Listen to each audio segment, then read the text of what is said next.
Пандемиянын кесепетин иликтеген комиссиянын жыйынтыгы коронавирустан жакындары каза болгондорду ордунан козгоду.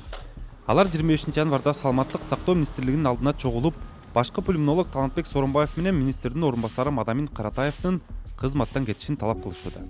Мы хотим, чтобы была люстрация. Биз медицинада өз элин сүйгөн жетекчилер иштешин каалайбыз. Коронавирусту дарылоо боюнча 3 протоколду катып алган жетекчилер. Алардын ичинде Каратаев да бар. Көптөрүнүн атын бизге айтпай жатышат. Аларды медицинанын кара тизмесине киргизүүнү талап кылабыз. Биз люстрацияны талап кылабыз. Мындай адамдар жетектөөчү кызматка кайра келбесин деп чыктык. Министрликтин алдына чогулгандардын арасында Сайрагүл Эсеналиева дагы бар. Ал вирустан каза болгондордун саны көбөйгөн июль айында жолдошу Асанкан Алымбаевден айрылган. Эсеналиеванын күйөөсү вирус менен күрөшүп жаткан учурда дары-дармек жетишпей, ооруканаларда бейтаптарга шарт түзүлгөн эмес. Чындык качан орнойт. Азыр өзүңөр көрүп атасыңар, эми кичинекей калкка 6000 киши өлүп кеткен аябай чоң да бул. Мен биринчи кезекте ушу президентти күнөөлөйт элем да, ушу кичинекей калкты колго алып ошону көзөмөлдөсө болот эле да. Гум помощтардын баары каяка кетти? Медицина эмнеге даяр эмес, врачтар эмнеге даяр эмес? Вице-премьер-министр Эльвира Сурабалдиева жетектеген мекемелер аралык комиссиянын жыйынтыгы өткөн жумада чыккан эле. Анда керектүү дары-дармектердин баасы көтөрүлүп, өлүм житимдин саны жашырылганы, туура эмес дарылоо факттары болгону айтылат. Комиссия мүчөлөрү дарылоонун 3 протоколу 1 айдан ашык кечигип чыкканын айтып, жыйынтыгында протоколго киргизилген канды суюлта турган дарылар бейтаптардын колуна кеч жеткенине басым жасашкан. Өзүмдүн граждандык, кесиптик позициямды айткым келет. Мен ошол жерде жүрдүм башынан баштап.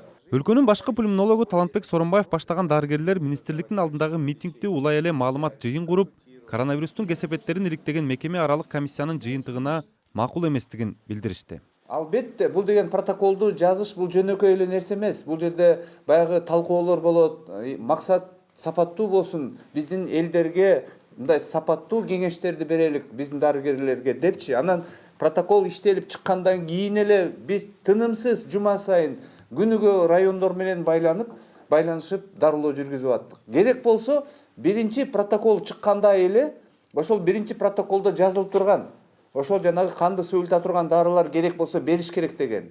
Ошон үчүн жанагы протоколду атайлап кармашкан, анан элдер ошону өлдү деген, бул деген такталбаган, далили жок маалымат.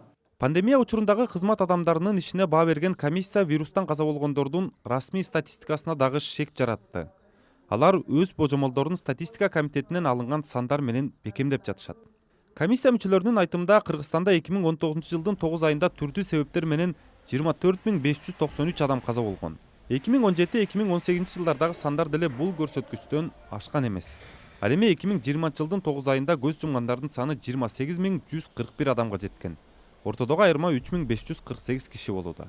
Өпкөн ооруларынан, кан тамыр ооруларынан определенный бир адамдар өлсө, быйылкы жылы алардын саны дагы бир аз күмөн жаратууда да. Анан бизде ушул комиссиянын составында күмөндөр жаралууда, что ушул сандарды, диагноздарды ошолор жака которо берди дегенчи. Болжолду бир 2000ге жакын күмөн жаратууда азыркы сандан.